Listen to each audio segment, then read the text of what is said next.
একটা মানুষ কিভাবে পারে 14-15 বছরের সংসারের মায়াটা ভুলে যেতে?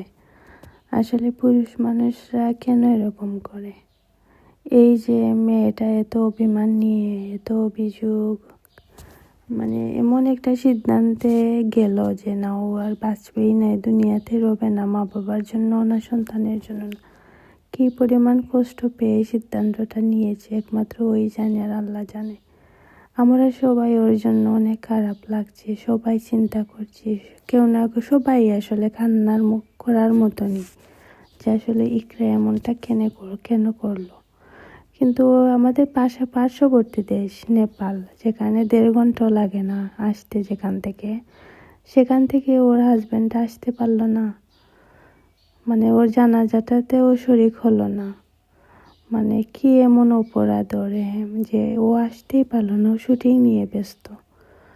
আসলে ইকরা যে একটা ভুল মানুষের জন্য যে জীবনটা দিল, আসলে কিছু বলার নাই।